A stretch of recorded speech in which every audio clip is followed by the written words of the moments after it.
Nakipagmatigasan sa LTFRB ang mga driver at operator ng jeep na hindi nag-consolidate. Patuloy raw silang papasada kahit pa hulihin sila at mauwi ito sa gulo. Nasa frontline ng balitang yan, si Jenny Don.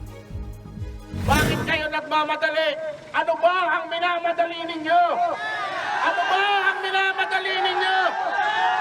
Bakit kayo nagmamadali?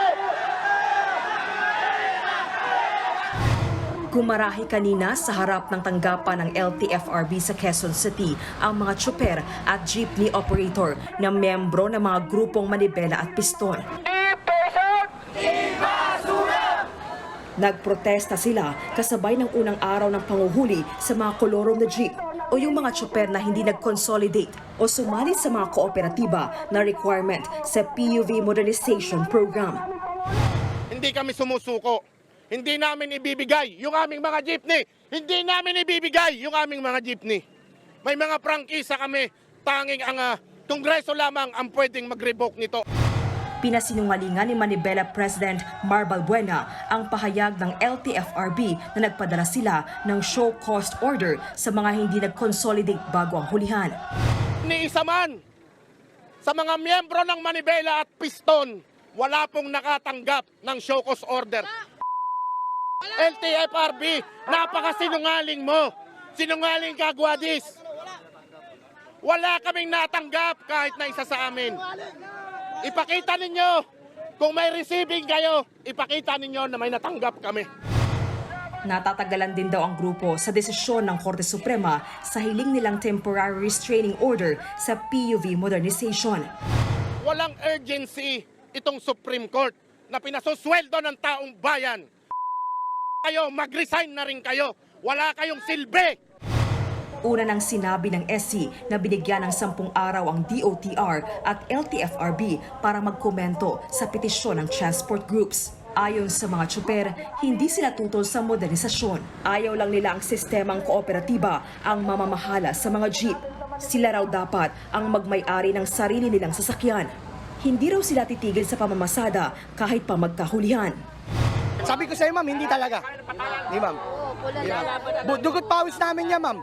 Kahit mamatay ako, ma'am, lalaban ako, ma'am. Makulong lang po. Ayaw mong makakalipaw. Dawa payag, ma'am. Magkagulo na kami kung magkagulo.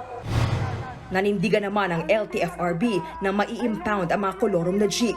50,000 piso ang kailangan para matubos ang sasakyan at 1 taong masususpinde ang lisensya ng driver. Sa takot na mahuli, hindi bumiyahe ang mga jeep na hindi consolidated sa rutang Pasig-Taguig. Nahirapan tuloy ang ilang pasahero. Magko-commute kami, magkano rin po ang tricycle. 80 pesos po papunta doon sa San Joaquin. Kaya po, mabigat sa bulsa pag ganito nagdatatlong sakay. May mga jeep namang naglakas loob na bumiyahe sa ibang lugar sa Pasig kahit hindi consolidated. Malaya sila nakapamasada dahil wala pang nangyaring hulihan.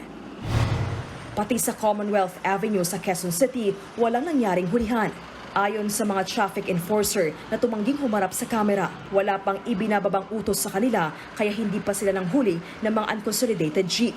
Ayon kay LTFRB Chairman Teofilo Guadis, walang mangyayaring malawakang hulihan.